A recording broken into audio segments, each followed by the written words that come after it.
Hello കൂട്ടുകാരെ, എല്ലാവർക്കും സുഖമല്ലേ?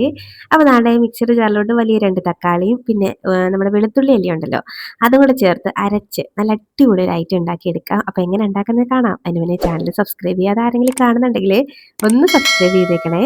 അപ്പോൾ ഇത് ഉണ്ടാക്കാൻ വേണ്ടി ഒരു മിക്സർ ജാറിലോട്ട് അത്യാവശ്യം വലിയൊരു തക്കാളിയും പിന്നെ ഒരു മീഡിയം സൈസ് വലിപ്പത്തിലുള്ള തക്കാളിയും ഞാൻ ചേർത്ത് കൊടുക്കുന്നുണ്ട്. അത് ഇതുപോലെ വലുതായിട്ട് ഒന്ന് കട്ട് ചെയ്ത് ചേർത്ത് കൊടുക്കാം. അരച്ചെടുക്കാനുള്ളതല്ലേ, അതുകൊണ്ട് വലുതായിട്ട് തന്നെ കട്ട് ചെയ്ത് ചേർത്താൽ മതി. ഇനി കുറച്ചധികം വെളുത്തുള്ളി അല്ലി ചേർത്ത് കൊടുക്കുന്നുണ്ട്. ഒരു 10-15ഓളം വെളുത്തുള്ളി അല്ലി ഉണ്ടാവും ട്ടോ. ഇനി ഇതിലേക്ക് നമുക്ക് എരിവിന് ആവശ്യത്തിന് 2 പച്ചമുളക് ഞാൻ ചേർത്ത് കൊടുക്കുന്നുണ്ട്.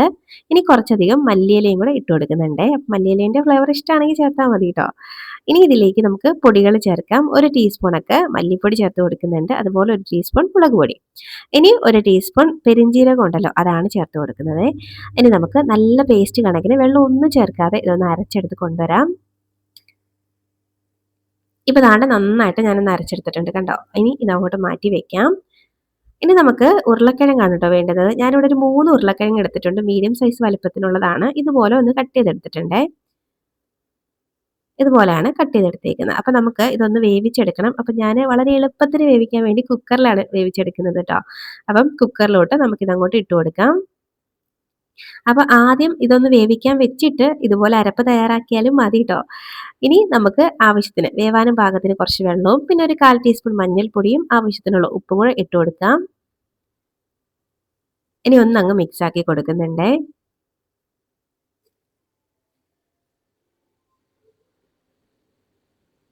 ഇനി നമുക്ക് ഇതൊന്ന് അടച്ച് വെച്ചിട്ട് ഒരു 2 വിസിൽ അത് മതിയാവും. അപ്പോഴേക്കും വെന്ത് കിട്ടും കേട്ടോ. അപ്പം ഞാനിതൊന്ന് അടച്ച് വെക്കുകയാണ്. ഒന്ന് അടുപ്പത്തേക്ക് മാറ്റുന്നുണ്ടേ.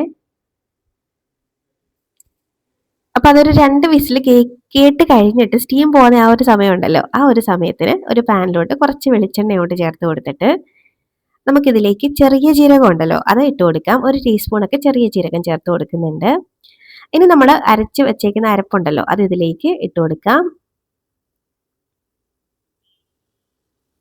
അപ്പോൾ മാക്സിമം മിക്സിയുടെ ജാറിലുള്ള എല്ലാം ഇങ്ങോട്ട് വടിച്ചിട്ട് കൊടുത്തോളൂ ട്ടോ. കാര്യം നമ്മൾ ഇതിലേക്ക് വെള്ളമൊന്നും ചേർക്കത്തില്ല. അപ്പോൾ അരപ്പൊക്കെ മിസ്സാക്കണ്ട കേട്ടോ. എല്ലാം ഇതിലേക്ക് അങ്ങോട്ട് ഇട്ട് കൊടുത്തോളൂ.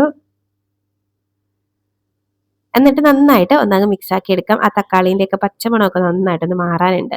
അപ്പം നല്ലപോലെ എണ്ണയിലിട്ടൊന്ന് വഴറ്റി ഒരു 2 മിനിറ്റെങ്കിലും ഒന്ന് വഴറ്റി എടുക്കണം കേട്ടോ. എങ്കിലേ ആ ഒരു പച്ചമണമൊക്കെ നന്നായിട്ടൊന്ന് മാറി കിട്ടുള്ളൂ.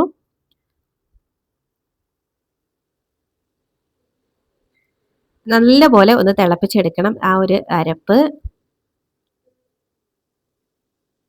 അപ്പോൾ ദാണ്ടെ ഇങ്ങനെ തിളച്ചുകൊണ്ടിരിക്കുന്നത് കണ്ടോ. അപ്പോൾ നന്നായിട്ട് ഇതുപോലെ ഒന്ന് തിളച്ച് വരുമ്പോഴേക്കും ആ എണ്ണയൊക്കെ ഒന്ന് തെളിഞ്ഞിങ്ങനെ തുടങ്ങും കേട്ടോ.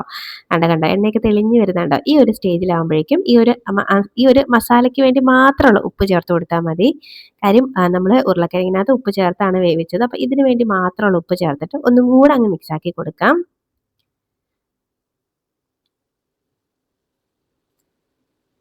ഇനി നമുക്ക് നമ്മുടെ വെന്ത് വന്ന ഉരുളക്കിഴങ്ങ് ഇതിലേക്ക് ഇട്ട് കൊടുക്കാം. അപ്പോൾ ഉരുളക്കിഴങ്ങിൻ്റെ സ്റ്റീമൊക്കെ പോയിട്ടുണ്ടായിരുന്നു കേട്ടോ. അപ്പോൾ അതാണ്ട് ഇനി നമുക്ക് ഉരുളക്കിഴങ്ങും കൂടെ ഇതിലേക്ക് ചേർക്കാം. വെള്ളമൊക്കെ അധികം ഉണ്ടെങ്കിൽ വെള്ളം കളഞ്ഞിട്ട് ഉരുളക്കിഴങ്ങ് മാത്രം ചേർത്താൽ മതി കേട്ടോ. അപ്പോൾ ഞാൻ ഉരുളക്കിഴങ്ങ് ചേർത്ത് കൊടുക്കുന്നുണ്ട്. ഇനി നമുക്ക് എല്ലാം കൂടെ അങ്ങ് മിക്സ് ആക്കി എടുക്കാം.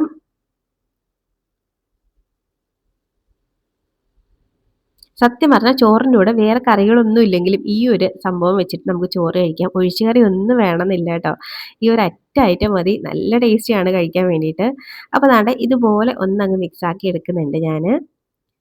ഇനി ആ ഉരുളക്കിഴങ്ങിലേക്ക് ഈ മസാലയൊക്കെ നല്ലപോലെ ഒന്ന് പിടിച്ച് വരണം കേട്ടോ. അതിനെ ഇതുപോലെ ഒന്ന് ഒതുക്കി വെച്ചിട്ട് നമുക്കൊന്ന് അടച്ച് വെച്ചിട്ട് ഒരൊറ്റ മിനിറ്റ് ഒന്ന് കുക്ക് ചെയ്തെടുക്കാം.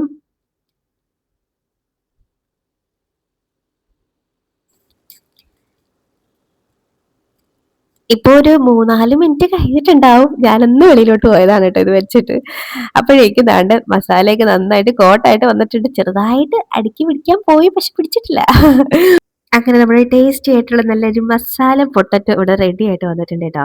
ഇത് ചോറിൻ്റെ കൂടെ ചപ്പാത്തീൻ്റെ കൂടെ ഒക്കെ വെച്ച് കഴിക്കാൻ നല്ല അടിപൊളിയാണ്. ഈ ഒരു സംഭവത്തിൻ്റെ ടേസ്റ്റ് ഉണ്ടല്ലോ, ഭയങ്കര ടേസ്റ്റാണ് കേട്ടോ ഇതിന്.